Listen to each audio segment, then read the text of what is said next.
Welcome to Roadmap, how to take 3 listings a week until you're ready for more.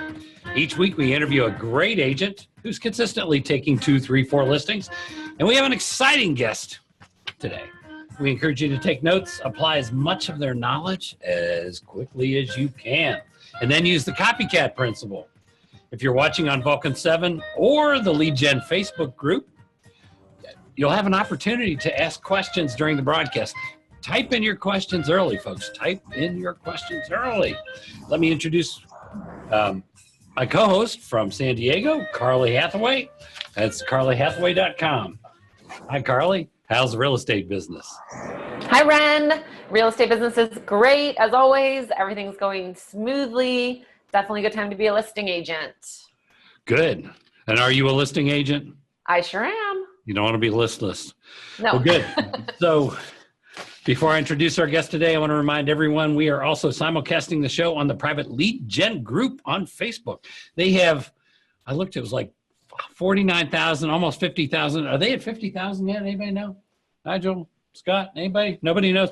Around 50,000 members. So we have a large audience there today as well. And we'll be pausing for a commercial message during the show as a thank you to the Lead Gen folks.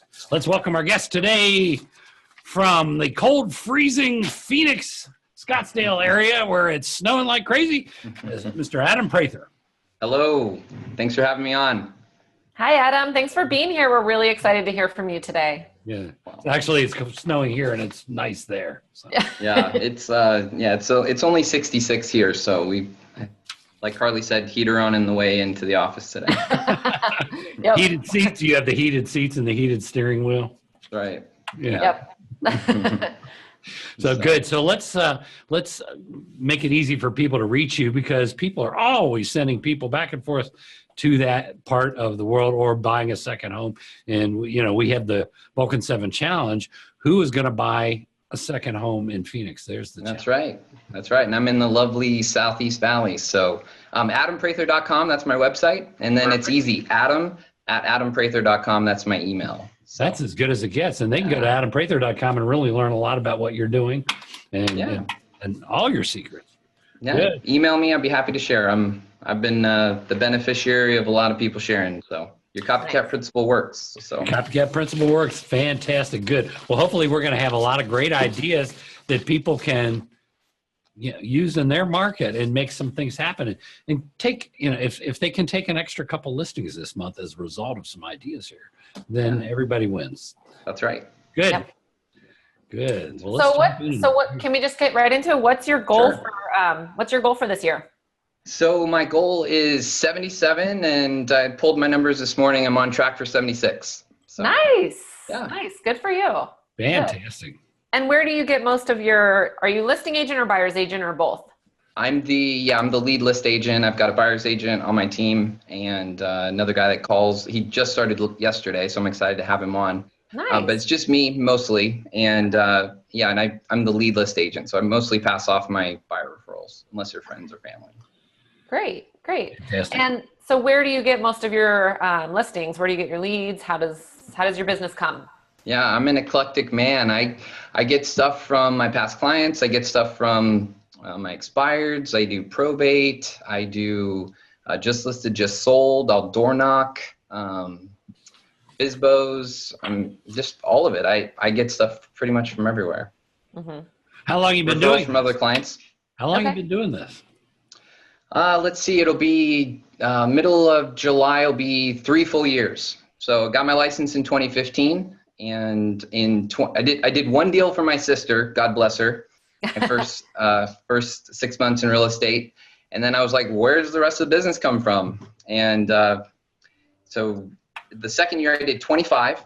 And so 2016 I did 25. Last year I did 55, closed and pending at the end of the year. And then, like I said, today we're on track for 76.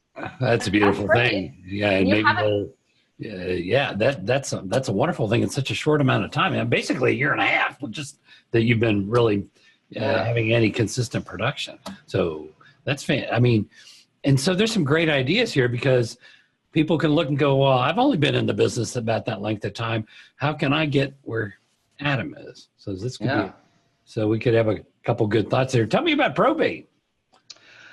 Yeah, so I've been, I'll get the list. I'll call the petitioners, and just a real respectful phone call. And, I ask them if they have any real estate needs that they have for settling within the estate. And it's either yes or no. It's really easy. It's a super simple call. You got some hits on that? Yeah.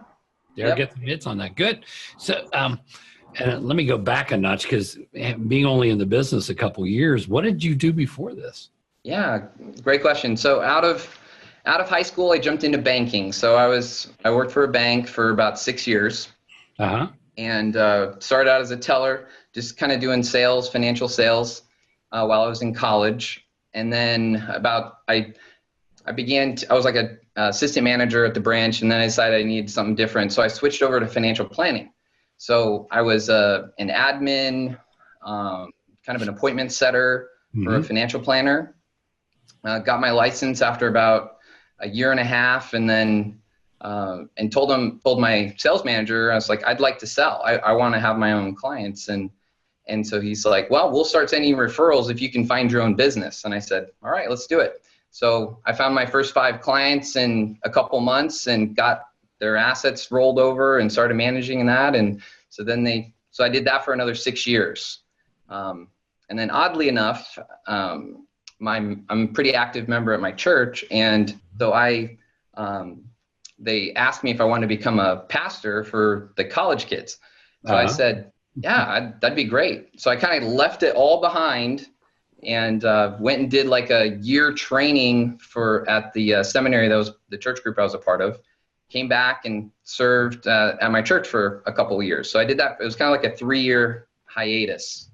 And one thing led to another, where they were going to put me, had some family medical things, needed to stay in Phoenix.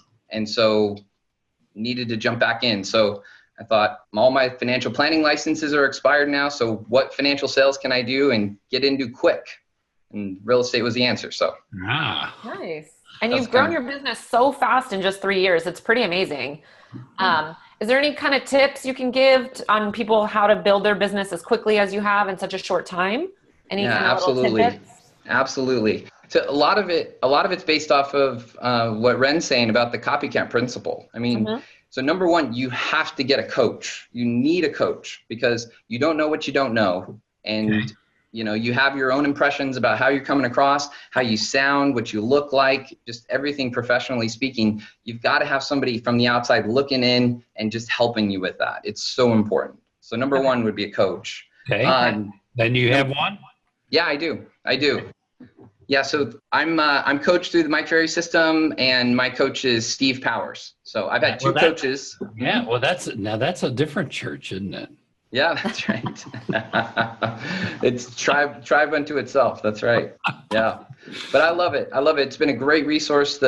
All the agents there, they attract a lot of the top agents across the country, and so when I go, I benefit from their coaching, from their other coaches, from all the people that go. And so it's been fantastic. So, yeah, because we interview a lot of people, and it's rare for us to have somebody who is highly successful, or us to find anybody that's highly successful that doesn't have some sort of coaching or mentorship piece going on, the accountability and the knowledge and the sharing and all that. So that's, just curious, what is, and I'm sure they're all the same, whether it's KW or Mike Ferry or Tom Ferry. What does it cost to be in something like that? What do you spend? Yeah, I mean, you can, with the Mike Ferry organization, you can get into coaching as low as $600 a month, which is incredible. And then you can upgrade into, $1,000 a month if you want a little bit more. But yeah, I mean, $600 a month is nothing once you start closing a couple deals. I mean, and this isn't a commercial for coaching, but there is a parallel, and we have to acknowledge that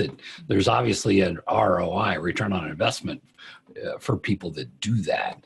I mean, didn't that feel like a lot of money when you started, and weren't you like biting your Yeah, absolutely. But I tell you right now, I wouldn't have anticipated doing the number of deals I was doing without my coach. Gotcha. Okay. All right. Fair enough. Good. Because that's another thing that the coach does, is he helps expand your mind. I was talking to my coach, Steve, and we were doing business planning for 2018. And I said, okay, I think I want to do like 70. He's like, how about 77? And I was like, all right, let's do 77. Now you look at my numbers and the activities, I'm on track. So he bumped you up 10%. Yeah. So they help you think bigger than what you're already doing, which is important.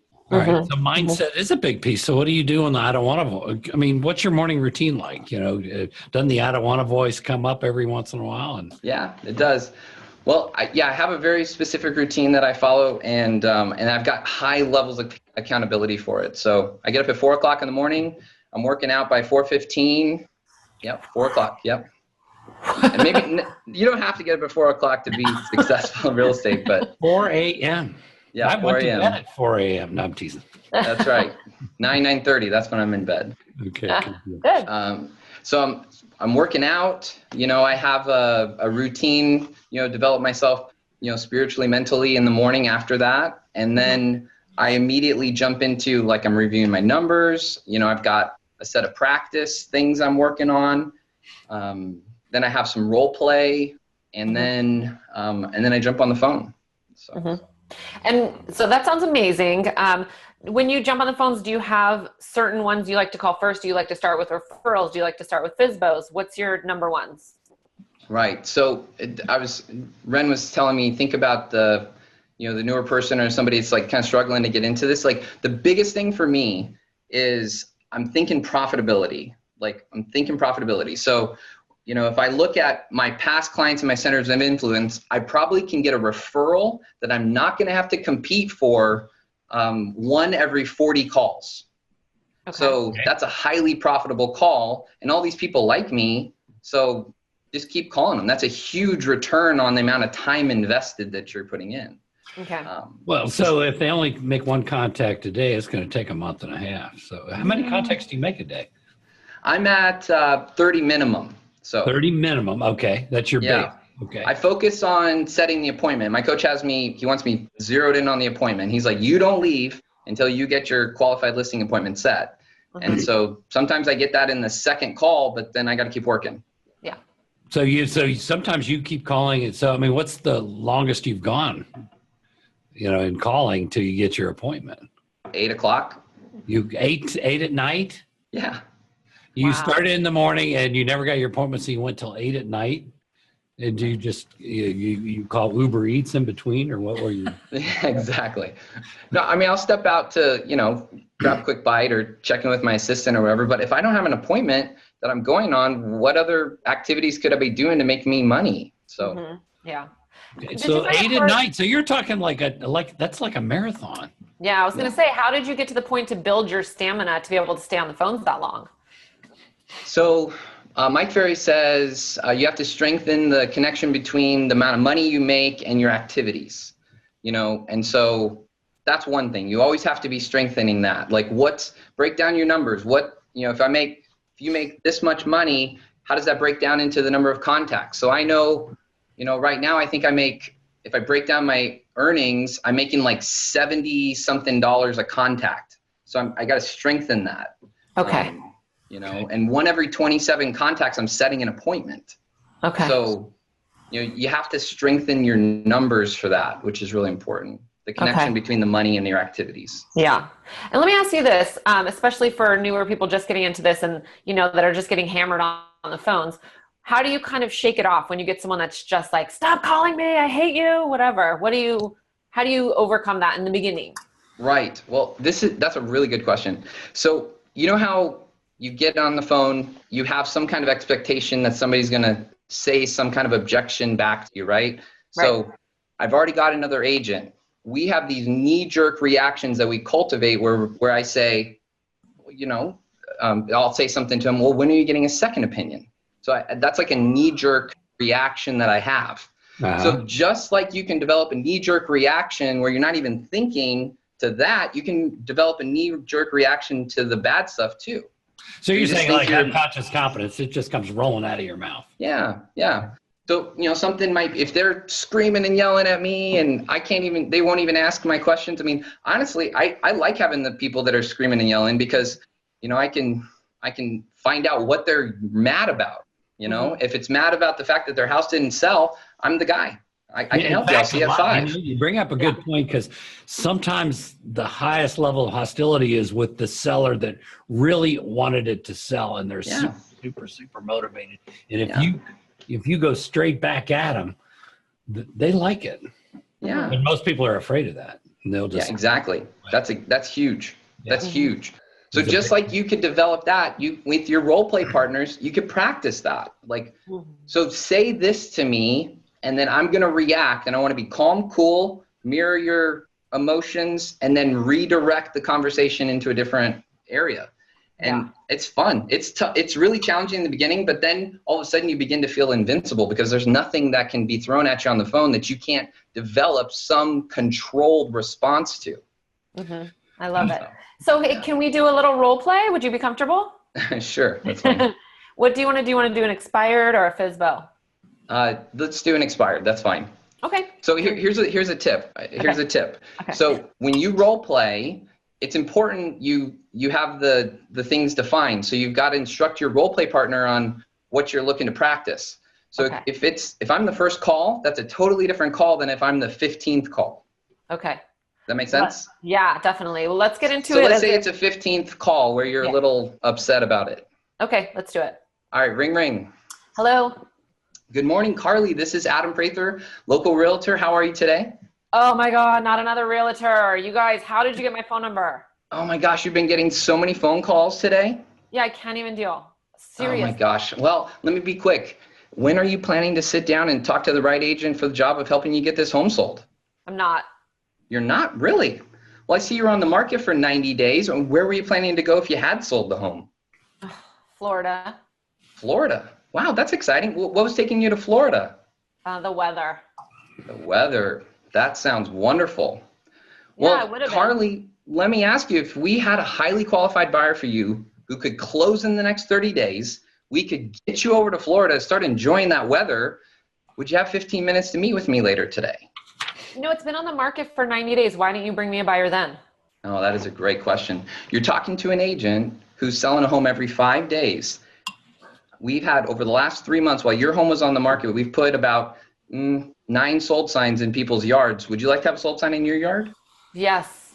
Yes, I'll see you at 5. Okay, I'll see you at 5. that quick. Usually they don't say that, but then you keep going. Yeah. That was great. Yeah. So you did a lot of role play with several different people, or what was that look like? Yep. Yeah, and so the role play is important because role play exposes your skill level. You know. And are you role playing every day? I mean, 5 days a week? Yeah, I usually role play a couple times.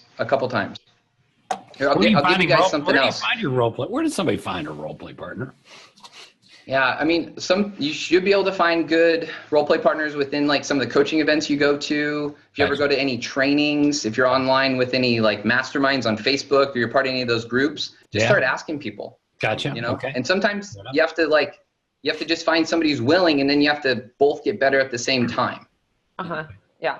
And do you sometimes do you go through the expired script, or do you sometimes just focus on objections, or, what's kind of your way to practice? So I look at, so here's something important too. Like, role play isn't necessarily practice unless you're like really trying to work on one thing. If it's just give me a random situation, let's just do an expired. That's like it's like doing a scrimmage. You're in a basketball game. You're there just testing your skills. What's game time going to look like? So that's the main important thing for role play. Practice, on the other hand, is when you've like narrowed down a certain skill and you're trying to drill into it and figure that out. Because when you put the hard work in with the practice, it starts showing up in your role plays, and then you have more confidence when you're in game time, when you're on the phone. Got it. That makes a lot of sense. So practice is super important, whether it's memorizing your script, whether it's getting your tonality down. And that's where your role play partners can be really helpful in exposing where you need to grow. If they're like, Adam, you just don't sound natural on the phone. So now I got to go through my scripts, like record myself. Do I sound natural? Am I not? Like, those are little things that you can do to just really get your skills up to where they need to be. Yeah. Wonderful. And you can record yourself, give it to your coach, and your coach will be like, repeat after me. I mean, you could get as basic as you need to, but sometimes we just haven't had that training. And it's important to have. Yeah. Great advice. Great advice. Yeah. Okay. So can we talk about mindset a little bit? Sure. Yeah. How you kind of stay focused? Are you doing affirmations? Like, what can we talk Just give us some advice. So, some people use affirmations. Sometimes I do. If I'm having like particularly, maybe it's, the time between when I've taken listings, maybe it's just a little discouraging, or maybe there's something going on at home. That can be helpful to kind of re-engage myself. What I find is the most important is having a systematic routine. Like if I do the same thing, it's going to launch me into the same way every day. Mm-hmm. So if I follow it becomes a thing where I'm not even thinking. Like when my alarm goes off to get on the phone, I don't even think about it. I take my headset, I put it on my head, and I start dialing. It's like because it's a routine, it's not challenging. So I work really hard on developing that routine. Kind of like Pavlov's realtor, right? Yeah. The bell rings, you put your headset on, you start making calls. Right. And then identifying what is that most difficult first step for you. Okay. So for me, it's like my alarm goes off, it's actually getting started on it. So I have a high level of accountability there. I have a good friend and partner up in Seattle, and I text him at 4:00 in the morning. Oh gosh. And I text him so he knows I'm up, and if he doesn't get that text from me, he's got a $250 check he cashes. Wow. All right. Now we're talking about some high levels of accountability. That's cool. Let's jump into some Q&A. We're getting a few things. We did talk about a probate script where he said what he says. So that was one. Oh, Desiree wants to know, what's the best practice to master cold calling and objections without coaching? I guess probably YouTube, huh? Where you could watch something. Yeah. I mean, most coaching clients, most coaches have like their scripts. So it's just get them downloaded, get them going, get a partner that's committed with you. But a lot of times if they can go shadow somebody or if they can watch somebody doing it, right? YouTube, I guess, is as close to live as you can get, or they need to go somewhere live. Right. Right. Yeah. Another thing too, that to answer her question is, getting a handful of other agents that you can prospect with, whether it's through a system like this or, a hangout type system or something. I do that, and that's really helpful. Yeah. And you said you do a lot of door knocking. What's kind of what do you door knock? What houses are you going to, or? Yeah. So, I mean, whether it's just solds are like my favorite, right? Because you have instant credibility in the neighborhood. You sold a house. They saw your sign go up. Now they see a sold sign on there.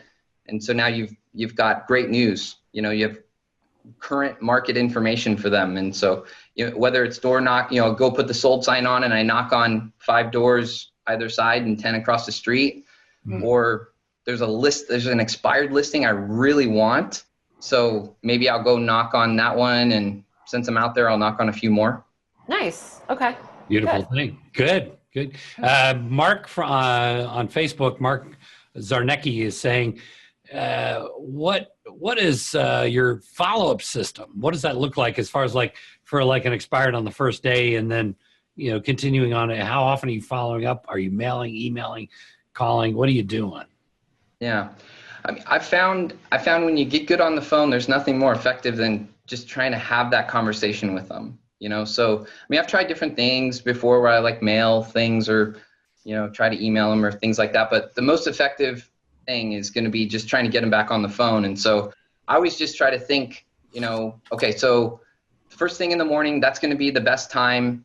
Maybe I catch them at lunch, maybe I catch them at night, and then the weekends. And there's really not any other time of day that's, maybe they're just not available in the morning or not available. And so it's just how badly do you want it? And do you have any other appointments? So. Yeah. Mm-hmm. And then let me ask you this. So for sale by owners, they usually have their own open houses. Do you ever pop by those and try to kind of get in there that way? Yeah. So I'll go in there and, my goal is to try to find out when they're going to do something. So, I'll go in there, and just like I gave you on the phone with that expired script, I'm trying to be excited with you, have a lot of energy and enthusiasm. And that's one thing maybe I'd say for new guys as well and gals is you are now a performer. So you better, when you go, you're going to feel a little awkward. I'm an analytical guy. And so I could be the calm and reserved and monotone, but you've got to push yourself outside of that. You are now a performer. So you've got to show them great energy and enthusiasm and smiles and like everything. So, and it's going to put you outside of your comfort zone, but that's what they're looking for. They want somebody that's excited to help them do what they're doing. It's showtime. That's right. I agree. That's great. Yeah. Well, that energy is critical. And then we have to really know what we're talking about when we get Yeah. So do you have a canned listing presentation, or do you just try to build a relationship? Oh, what a lovely dog. I love dogs. What do you do? Yeah, no, I stick to my listing presentation as much as I can. And, everybody always tries to take you off, but, it's just, engage them. We're real people in real situations, and so they might have a question pop in their head. And so it's not making them feel wrong that they had that question in the middle of your presentation, but if there's a better time to address it, or maybe it'll already be addressed in your presentation, to say, that's a really good question. Write it down. We'll make sure we cover that. Let's get back to this. And then just take them back through. Okay. Nice. And how long does your average listing presentation take? Usually, it's about 10 minutes, like to get in. Sometimes they just really want to show you the house. Yeah. And then I'm probably, 15, 20 minutes through the bulk of it. And then a lot of it's just the end. What extraneous details do we have to address? And so I'd say I'm probably about an hour to an hour and a half, like all in, like arrive at the door and leave. So Good. Mary Huber wants to know, and maybe we can do it kind of like a little piece of a role play. It's a for sale by owner, and they, and then you're talking to them and they say, I'm not listing it, Adam, bring me a buyer and I'll pay you 2%. Is this on the phone or am I in person? Sure. Yeah, it's over the phone. Okay. And I'll pay you 2%. Bring me a buyer. And I'd say, excellent. I'll show you exactly how we bring that buyer. I'll see you at 5. No. Just if you have a buyer, you're welcome to show it. And I'll pay you 2%, Adam. Yeah, well, that's very generous of you to pay. And then I would level shift into something else. Okay. Like, so I'd like to know where they're going. Okay. So you get a little bit of background, then you'll circle back around. Right. I'd like to apply for the job of selling your home or something. Or, okay. Yeah. So what I find difficult at times is that, especially in San Diego, a lot of these people don't live in the home and they're not moving. It's investment properties or rental properties, or they've already moved. It's vacant. I love it. Those are the best. Go ahead. Well, no, because you can't ask that question, where are you going next, and then get excited for them to move there because they're not moving. So how do you get around that? Right. So it's similar to like the probate, right? Where it's just like, it's kind of black or white what they're going to do, So if they're an investor, they're going to rent it out again, or they would have just preferred to sell it. So I'll ask them the same question, just slightly different. I'll say, so when you sell this property, what are your plans next? Gotcha. Like a new investment or something like that. Yeah. So are you looking to cash this property out and improve your investment portfolio? Is that what you're trying to do? So you're trying to get it going. Yeah. But a lot of times, I try to, so maybe a good way of saying this is like, when other people have been listed previously with an expired FSBO or whatever, they've built a certain environment and expectations around themselves, right? So it's been on the market for 90 days or 120 days, and they're like, there's just nobody out here. They're kind of inoculated to their situation. And so my goal when I come into this is to try to change the temperature of the water a little bit. So I talk about it differently, I was very generous of you to give 90 days to your last agent. However, are you aware that we're virtually selling homes in 10 days right now? So I changed the temperature of the water a little bit. Or maybe it's an investor, and they've got a lazy partner for such a long time, and I'll say, it sounds like you need a different approach, a more aggressive approach. Let's talk later today on the phone at 4. I can do my presentation over the phone. I'll send you the information, and then I'll go from there with them. And so if I'm changing the temperature of the water, it's getting them to think. They're like, this is a little different. Gotcha. I like it. And Carly, where else? Because Carly's making calls every day. Where else are you getting stuck? What's an objection you're having trouble getting through? Let me think. I had quite a few objections yesterday. Just that they're not selling their home anymore. We're just not selling it. We're not selling it. But they want to. Yeah. Carly, it's not uncommon to lose interest, especially being on the market for 120 days. So where were you trying to go once you sell the home? Get their motivation. Just give it to me. We aren't moving. It's a rental property. Okay. So the we're not selling is part of like I think they're just frustrated and they're just trying to get off the phone. Sure. So that's where you're giving them some kind of reaction back. You're sympathizing, you're mirroring them, and then you're just turning them, you're trying to find out what happened, So so you're an investor. It's not uncommon to lose interest. So, so what were your original plans when you put it on the market 90 days ago? We wanted to buy more of an apartment complex, like a 4-unit complex rather than this house. Carly, you're so smart. Are you aware that you can virtually get this home sold in the next 10 days? And then we can actually put that money to better use. I've got a couple of multi-units that we could connect you with. Do you have some time tonight at 5 where we can talk about that? No, I mean, I have an agent. He wasn't able to sell it. Like, you're not going to do anything different. Well, Carly, you're talking to an agent. I'm selling a home every 5 days, and we're virtually selling them in every 10. So, if you'd still accept an offer on your property and like to be closed and moved on to that new property here within the next 30 to 45 days, let's meet. I'll see you at 5. I have to talk to my husband. Is he on the title of the home? Unfortunately, he is. Unfortunately, yes. Well, I'm sure he'd want to be involved in this as well. So you talk to your husband, and then if we need to make any changes, we can always do so. I'll see you tonight at 5. Fine. Great. Alex Vincent wants to know, what about the objection? Just call me in 2 weeks and we can talk. Yeah. I can call you. Yeah, I can call you in 2 weeks. I got you down on my calendar. However, if we were able to actually get your home sold by this weekend, I mean, would you be happy about that? Yeah, come on over.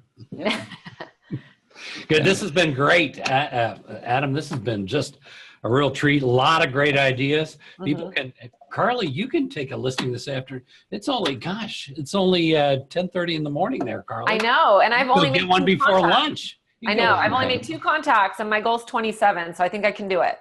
Yeah, there you go. There you go. So good deal. Well, Carly, go get another listing. Adam, it was a treat having you here. Let me read. Oh, we got, I have to, Sarah, thank yous. If you're watching on Lead Gen, if you're watching on Vulcan7 and you want to get involved with the Lead Gen group that simulcasts this show on Facebook, they're at facebook.com/groups/got-objections. Also, I want to mention that Aaron, who runs the group, is a real giver. He runs a program called expiredmasteryelite.com. And finally, if you're watching on Facebook and you're not yet involved with Vulcan7, you should be. Make sure to sign up at vulcan7.com/leadgen for a special deal. And then if, like Adam always does, this is Adam's secret he's not telling you. He sets that appointment. He goes and gets delicious right down the street from him. You can find it too. Delicious Grater's mint chocolate chip. That's his secret. That's right. I like mint chip. That's right. That's the one. Go to graters.com so you can find out where you can get it in your market, right down the street in most cases, anywhere in North America. And, in Phoenix, it melts fast. That's right. You got to eat it quick. You have to eat it real quick. It melts. Thank you so much. You have to eat it in the freezer. That's right. Yeah. Thank you so much. I think we all had some great takeaways. Great show. Thank you so much. Absolutely. Happy to help. Good deal. Art McGiven, you wanted to know what the Facebook group is again. It is Lead Gen. It's facebook.com/groups/got-objections. Hope that helps you. Art. See everybody next week. Bye, everybody. We have another exciting guest.